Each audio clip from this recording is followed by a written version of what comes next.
Hey, what's going on guys? Jolts here, back with another legendary item guide, and today we're going to be going over the Inflammation. To get this spell, what you want to do is head to Karnak's Wall to Sultorn Rise, and we're going to be fighting the Obelisk boss right over here today. Now it's a little bit hard to see, but if you look you can cross a gap and then go over here to the back side, so we'll do that now. So we spawn in, and you'll see a gap here. You need to shoot the crystal, bring it over, or if you have speed you can just like jump that gap, it doesn't really matter. Run to the right side and you'll find it at the end. Alright, there's the Obelisk, and we'll go ahead and do one run together. So the boss we're going to be farming today is going to be Shara, and she is the one who drops the spell. Now, in order to fight Shara, what you need to do is kill all these enemies, and then you'll get Shara at the end. So I'll go ahead and clear him out, and then we'll take on the boss. Alright, here comes the boss, so we'll go ahead and take him out and hopefully get a drop. And we didn't get it, so I will play a clip of getting the drop, and we'll talk about it. On the item card, we have ourselves the Inflammation. And keep in mind the prefix and suffix of the one you have will change depending on the one you roll. This will be a Word Weaver spell that is only fire element. And for the red text we have, it's not the heat, it's the low flesh melting point. This is a reference to a common idiom people say, it's not the heat, it's the humidity. And that is a common argument that people bring up a lot. Alright, so what does it do? Well, it's a handheld flamethrower, literally, like you breathe fire from your hand.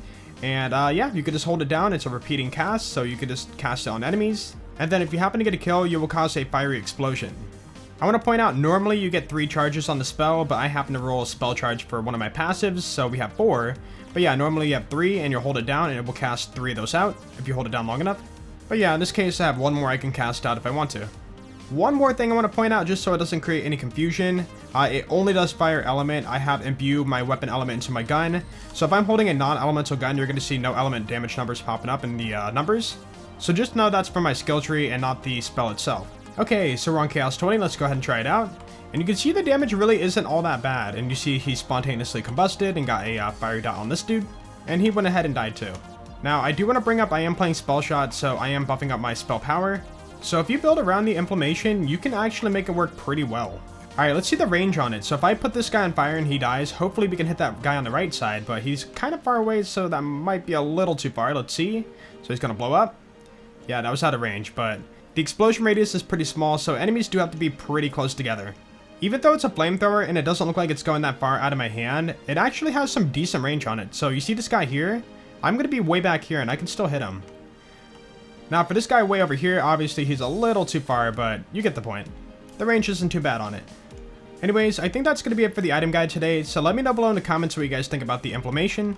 Personally, I think it's a pretty fun spell, and if you build around it with your spell damage and also, you know, spell critical hits, you can get a decent amount of damage out of the spell.